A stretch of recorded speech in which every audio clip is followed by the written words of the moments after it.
Mari kita awali kaji kita di pagi hari ini dengan terlebih dahulu mengucapkan puji syukur kehadirat Allah atas semua limpahan rahmat, hidayah, serta nikmat-nikmatnya.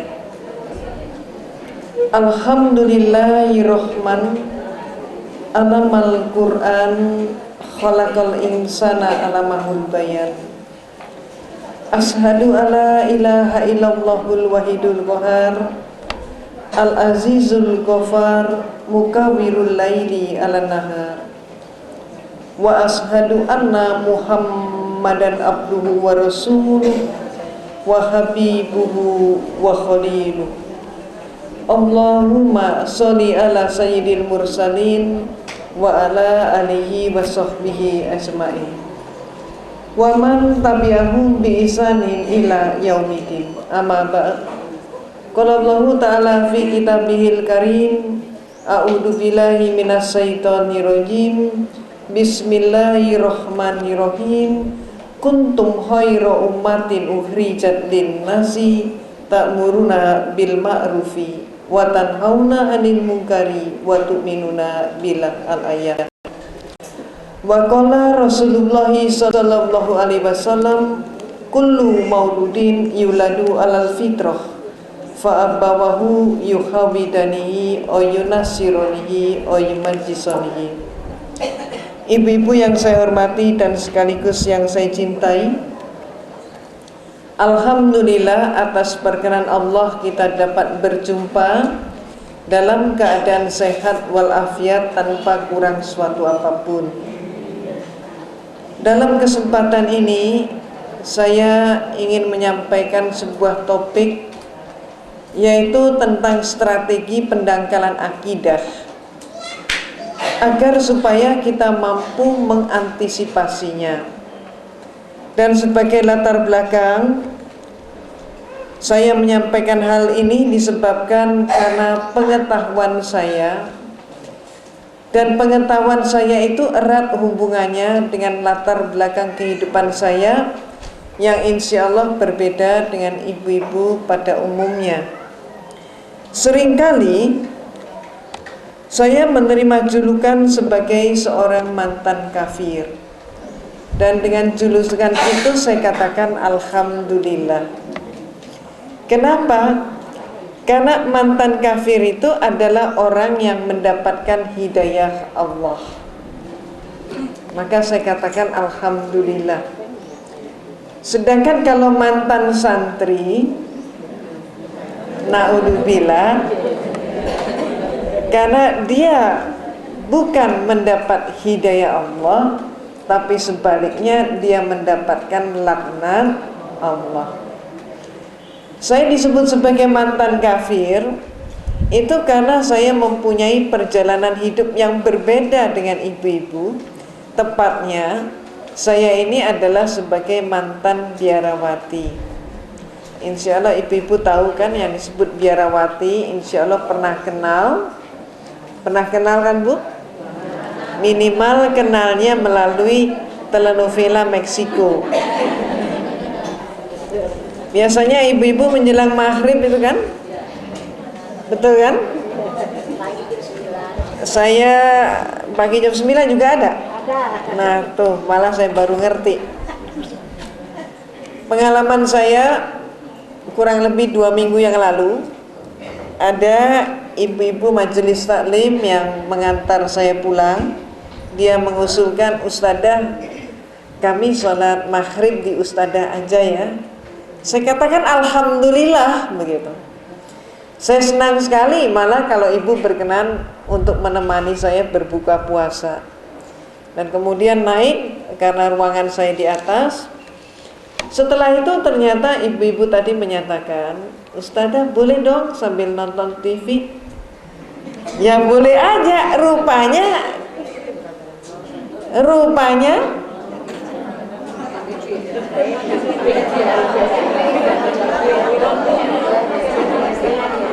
Jadi rupanya dia nggak mau ketinggalan. Kalau dia tidak maghrib di tempat saya, kan maghribnya di jalan, maka ketinggalan Betty Rafia.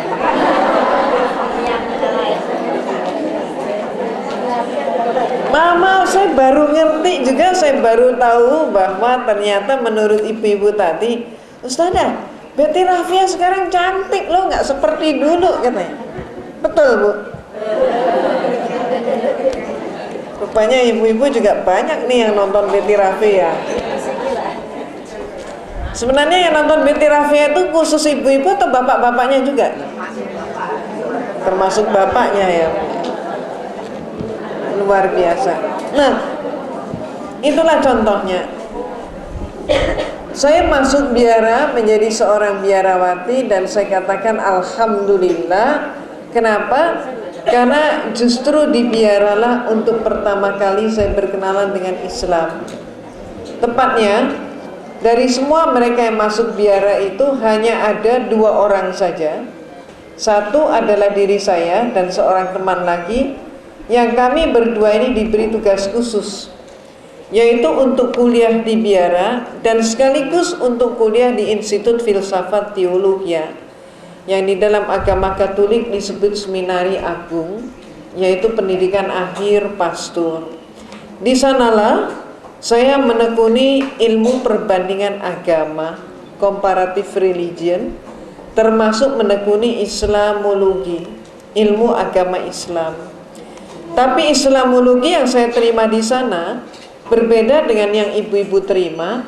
Ibu menyatakan bahwa Islam adalah agama yang hak, sedangkan yang saya terima adalah berbagai macam pemikiran dan pandangan yang menyatakan Islam adalah agama yang jelek. Kalau Anda ingin tahu jeleknya Islam, kata mereka, lihat saja umat Islam di Indonesia. Maka di Indonesia ini orang yang melarat agamanya apa? Yang bodoh agamanya apa? Yang di bantaran sungai agamanya apa? Yang kehilangan sandal sepatu hari Jumat siapa? Yang berpecah belah tidak mau bersatu siapa? Yang jadi teroris siapa? Kata mereka semua itu Islam. Dan pada saat itulah saya katakan penyimpulan itu belum benar, perlu diuji. Dan Islam jangan hanya dilihat di Indonesia maupun sebaliknya. Maka saya mengajak melihat bagaimana di Filipina, bagaimana di Meksiko, bagaimana di Irlandia, bagaimana di Italia, bagaimana tentang terbentuknya negara Amerika, dan kemudian bagaimana terbentuknya Australia. Dan siapa teroris itu? Bagaimana Israel dan Yahudi?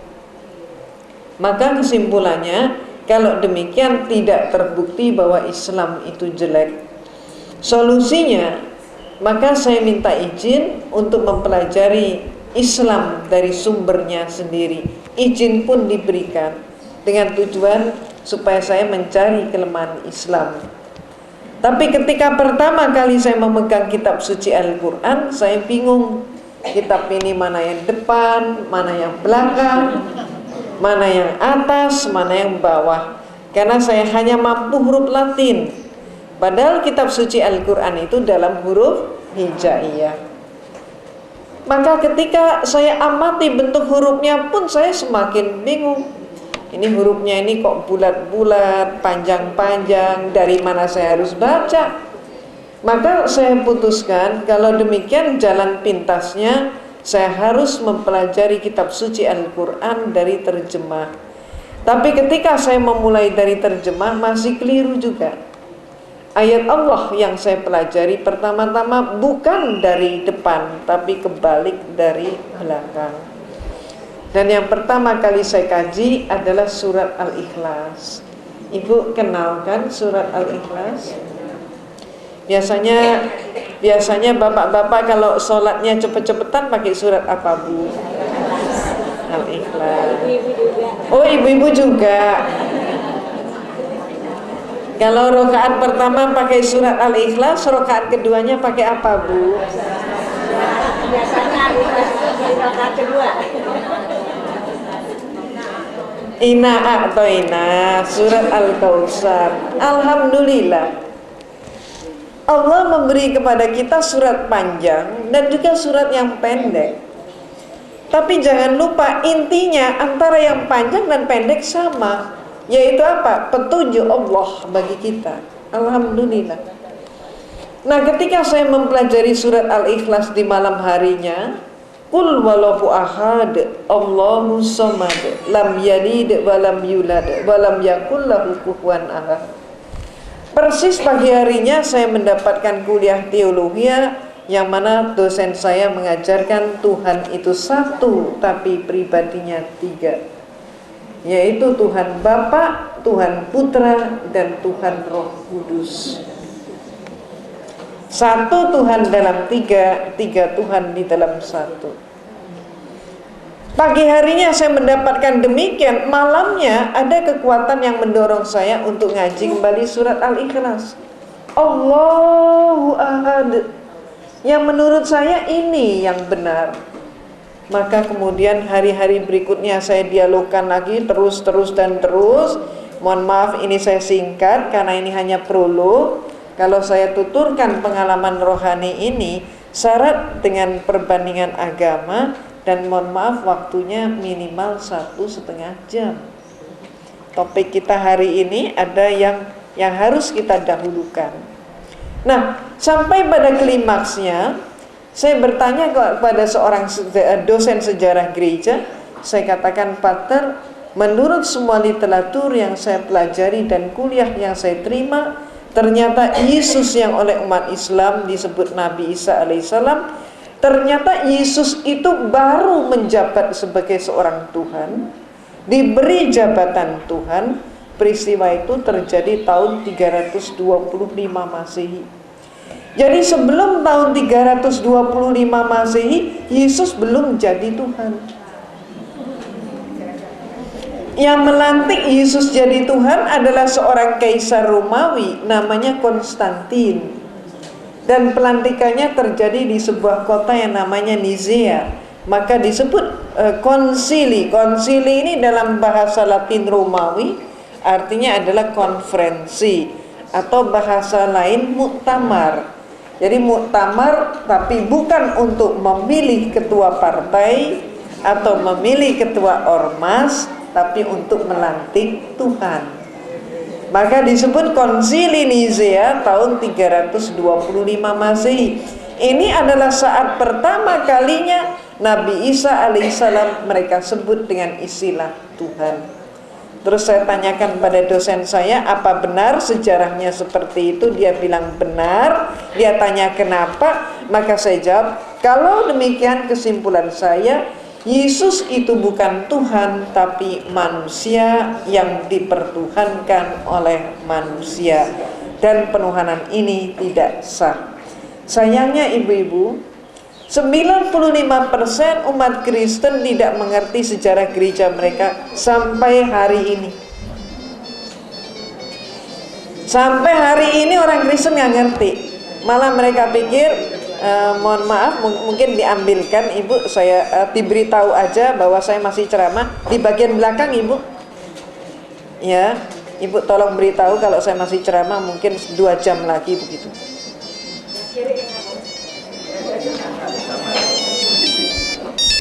Maaf, saya sedang ceramah, tolong hubungi 2 jam lagi, terima kasih. Nah, sayangnya sampai hari ini 95% umat Israel nggak ngerti sejarah gereja mereka. Pikir mereka Yesus itu sejak lahir namanya Yesus. Ya bukan. Pikir mereka Yesus itu sejak dulu adalah nama Tuhan. Tuhan namanya Yesus. Salah. Nah, kenapa kristenisasi dan pemurtadan di tanah air kita sekarang marak sekali? Ibu pernah baca kan di Sabili, kemudian di Republika, bagaimana umat kita termasuk yang dari Gorontalo disekap, dikristenkan, bagaimana ustadz-ustadz di Padang 40 orang katanya sudah menjadi penginjil dan sebagainya.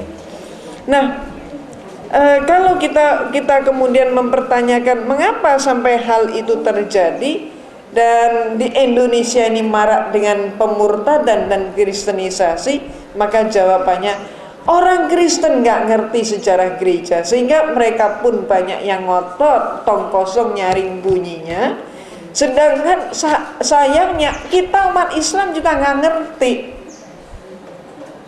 ngerti tentang sejarah itu, sehingga kita tidak bisa menolak ajakan mereka, tidak bisa mengkonter mereka, sehingga pemurtatan ini berjalan marak. Ibaratnya orang buta memimpin orang buta.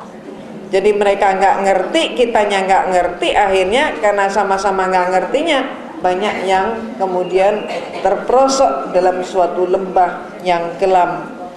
Nah, ibu dan bapak yang ibu-ibu yang dirahmati oleh Allah, itu sedikit prolog dari saya, sehingga dengan pengalaman hidup itulah saya menjadi sangat paham bagaimana visi misi Kristen dan bagaimana strategi mereka. Apalagi ditambah dengan pengalaman ketika saya masih remaja dulu, saya masuk organisasi di gereja yang namanya Legio Maria. Legio ini dari kata legion, itu sebelum saya masuk biara. Legio Maria, legio dari kata legion, legion adalah tentara atau serdadu Maria. Visi dan misinya adalah untuk mencari domba tersesat. Dan siapa yang disebut domba tersesat? Domba tersesat itu bukan kambing-kambing yang dipotong saat kita Idul Adha, tapi domba tersesat di sini maksudnya siapapun orangnya yang belum jadi Kristen. Jadi maaf, ya Bu, betul, termasuk diri saya dan ibu-ibu seluruhnya ini termasuk domba tersesat. Dan inilah yang dijadikan sebagai target untuk dikristenkan. Nah, itulah ibu-ibu yang harus kita pahami. Jadi visi misi Legio Maria mencari domba tersesat. Kurang lebih 5-6 bulan yang lalu, saya terkejut di berbagai media di ibu kota disampaikan berita Gus Dur di Manado menjadi anggota kehormatan Legium Christum. Pada waktu itu, insya Allah dari ibu-ibu tidak banyak yang berkomentar karena nggak ngerti. Tapi sekarang sudah tahu apa itu Legium Christum, ya barulah ada komentar. Jadi Legium Christum berarti menjadi serdadunya Yesus Kristus. Nah, itu yang terjadi. Itu sebagai selingan saja. Nah, ibu-ibu yang saya hormati, kalau kita ini memandang bahwa peristiwa banjir yang melanda Jakarta kemarin adalah peristiwa yang mensengsarakan, sesungguhnya saat ini telah ada bahaya yang 10 kali lebih besar daripada banjir, dan bahaya itu sudah berada tanda kutip di depan pintu rumah kita, dan kita masih dalam keadaan tertidur lelap. Bahaya apa yang saya gambarkan seperti itu? Bahaya ini berawal dari sebuah disertasi yang disampaikan oleh seorang profesor politik Amerika dari Harvard University. Namanya adalah Samuel Huntington. Dia mengatakan dalam disertasinya, setelah perang dingin antara Rusia dan Amerika selesai dengan kemenangan di pihak Amerika, maka musuh Amerika berikutnya adalah Islam dan Konfusian. Sejak itulah pemerintahan Clinton pun sudah mencari di mana basis Islam dan di mana basis Konfusian. Dan mereka mendapatkan basis Islam itu di Indonesia dengan jumlah populasi muslim terbesar di dunia. Maka mereka membuat kebijakan, kalau demikian Indonesia tidak boleh menjadi negara yang kuat. Kenapa? Kalau Indonesia menjadi negara yang kuat, Indonesia akan membahayakan kepentingan Amerika. Untuk menyusun strategi pengamanan kepada Amerika, maka mereka membuat 3 strategi. Yang pertama yaitu strategi di bidang ekonomi, kedua strategi di bidang budaya, dan ketiga strategi di bidang agama. Strategi di bidang ekonomi, insya Allah ibu-ibu sudah demikian kenal dengan seorang Yahudi yang namanya George Soros. George Soros ini diberi waktu, ternyata dalam waktu yang relatif sangat singkat dia berhasil ngerjain tanah air kita dan seluruh negara Asia, sehingga dalam waktu 1 bulan pun perekonomian seluruh Asia itu hancur terpuruk, termasuk mata uang rupiah mereka dan rupiah kita, dan ekonomi kita sampai hari ini hancur. Namun negara tetangga kita perekonomiannya sudah mulai pulih kembali, sehingga hal ini mengundang tanya para ekonom kita, mengapa Indonesia demikian dan apa bedanya antara kita dengan negara tetangga. Ternyata para pengamat ada yang mengatakan hal ini disebabkan karena pemerintah kita saat itu berbeda sikap dengan pemerintah Asia yang lain. Mereka menolak pinjaman IMF, sedangkan Indonesia justru mengemis kepada IMF.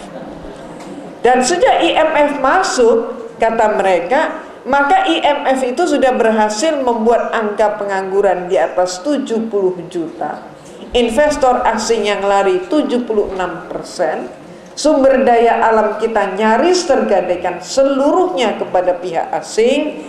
Bahkan sejak kita masuk dalam krisis ekonomi, mereka pengusaha-pengusaha besar di barat sudah mempunyai peta tanah air kita yang dilengkapi dengan di mana letak sumber daya alam kita, BUMN kita, dan itu harga jualnya berapa. Jadi mereka tuh tinggal main pilih, saya mau invest yang ini, kamu invest yang itu, jangan yang ini bagian saya, itu bagian kamu. Sehingga para pengamat lebih lanjut mengatakan kalau keadaan ini tidak berubah, maka 2005 nanti TKI dan TKW tidak perlu diekspor ke luar negeri. Mereka cukup aja nunggu nongkrong di tanah air, menunggu majikan-majikan masuk dari luar. Jadi saat itu akan terjadi suatu perubahan.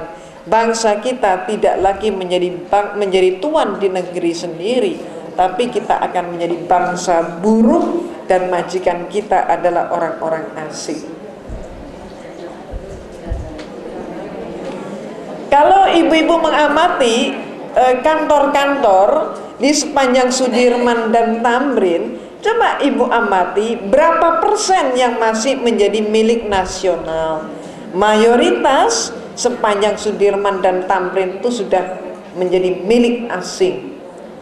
Demikian pula kebijakan IMF dengan pemerintah kita, hutang-hutang swasta diambil alih menjadi hutang pemerintah. Artinya apa? Setiap warga negara Republik Indonesia termasuk bayi yang baru lahir, dia menangis dengan tangisan pertama suatu penolakan. Mengapa saya sudah mempunyai hutang 7,5 juta rupiah per jiwa? Nah, ibu-ibu, singkat kata, maka mereka sudah strategi mereka di bidang ekonomi ternyata sudah berhasil ngerjain bangsa kita. Ini mereka yang pertama berhasil. Kedua, kita telaah, yaitu strategi di bidang budaya. Pada tahun 97-98 saya pernah membaca sebuah buku yang berjudul Megatrend 2000. Penulisnya adalah Patricia Aberden dan John Nisbet. Mereka mengatakan tahun 2000 nanti, berarti kemarin lalu, 2000 nanti, maka manusia ini akan dibawa oleh suatu kekuatan arus besar. Saat itu manusia tidak akan mampu mengelak oleh arus itu. Mereka akan digulung dan dibawa kepada arus yang dibawa pada satu arah yang sama. Dan pada saat itulah semua manusia sudah akan terbentuk, terpola menjadi manusia yang sama. Pola pikirnya sama, budayanya sama, kemudian bahasanya sama. Dan manusia seluruhnya akan dipimpin oleh seorang panglima dunia, yaitu Amerika. Untuk mencapai global itu, maka mereka menggunakan instrumen yang namanya 3F, yaitu yang disebut Fun, Food, and Fashion. Fun, Food, Fashion. Fun yaitu hiburan, food makanan, fashion pakaian. Karena kita sudah masuk dalam tahun 2002, dalam pertengahan tahun 2002, coba kita analisis sampai di mana keberhasilan mereka. Yang pertama, yaitu di bidang food. Coba kita amati mulai generasi muda kita, pemuda-pemuda kita. Ketika mereka itu malam minggu, mereka kemudian haus ingin minum teh. Coba kira-kira mana alternatif yang mereka pilih? Ada dua, masuk ke kafe atau masuk ke warung. Mana kira-kira yang dipilih? Kafe. Mereka masuk kafe, maaf, walaupun hanya pesan teh 2 cangkir. Tapi teh 2 cangkir itu ternyata baru selesai mereka nikmati, mereka baru keluar dari kafe setelah 3 jam. Kenapa? Karena mereka merasa kerasan dengan tempat, dengan situasi di kafe, dengan musiknya yang khas. Dan mereka merasa di kafe mereka enjoy. Dan mereka keluar dari kafe dengan langkah gontai sambil melihat ke kiri dan ke kanan dengan harapan semakin banyak orang lihat saya akan semakin bangga. Kalaupun ada wartawan yang meliput, saya akan bangga dengan menyatakan, nih gue anak gaul, dengan masuk kafe. Lain halnya apabila pemuda kita dia tertinggal dompetnya di rumah, dia masuk ke warung untuk minum teh. Maka dia masuk ke warung dengan tidak kerasan, hanya bertahan paling lama setengah jam. Kalau keluar dari kafe, maaf, dengan tengok kiri kanan supaya semakin banyak orang lihat, dia semakin bangga. Maka dia keluar dari warung, tengok kiri kanan dengan harapan jangan sampai ada orang lihat saya, apalagi pacar saya jangan sampai tahu kalau gue nih anak warungan. Gengsi mereka. Begitu juga kalau ibu-ibu amati, ketika mereka itu keliling ke mall, seringkali mereka keliling mall sambil nenteng minuman. Coba diamati minuman apa yang mereka bawa keliling mall dan mereka bangga sekali dengan minuman itu. Kira-kira minuman apa? Apa mungkin misalnya minuman khas Indonesia, yaitu misalnya saja es kelapa muda? Nggak mungkin. Bajigur kali? Ibu pernah nonton generasi muda kita bawa bajigur keliling mall? Cincau keliling mall? Nggak mungkin. Tidak mungkin mereka melakukan itu. Kenapa? Tidak gengsi, malah malu-maluin gitu. Malu-maluin bajigur, cincau kok dibawa keliling. Coba kalau kita sebut saja merek apa misalnya, ya, Coca-Cola, Green Sand, Champagne, dan yang lain-lain. Jadi apa kesimpulannya? Mereka bangga dengan produk barat, dan segala sesuatu yang dari barat itu mereka anggap yang paling baik, yang paling bergengsi. Maaf, kita jangan ngoreksi anak muda saja. Coba kita koreksi juga, maaf, diri kita sendiri.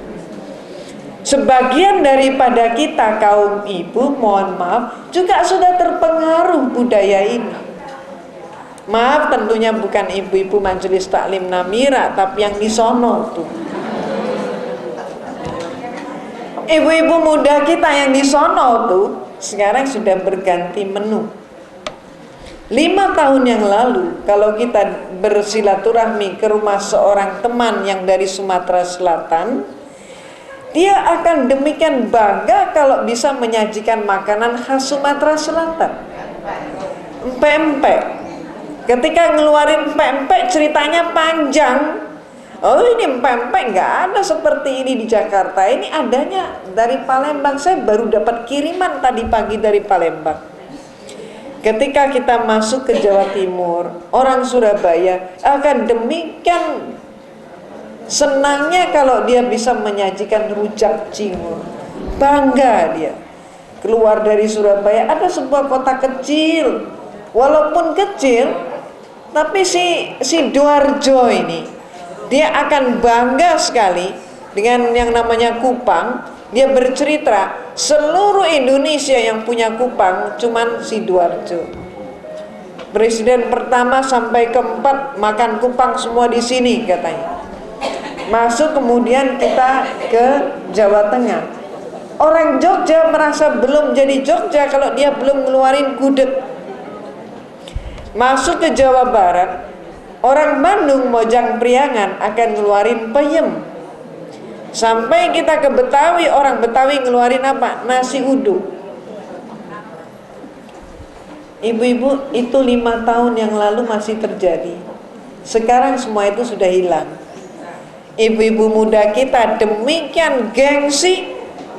Maaf, yang tubuhnya itu 1,7 itu sampai melar jadi 2,7. Demikian bangga kalau dia bisa menyajikan spaghetti, burger, pizza, dan semua makanan-makanan barat. Tapi coba kita amati ibu-ibu kita yang ganti menu. Tidak sampai 24 jam mereka yang ganti menu tadi, mereka akan kembali cari nasi.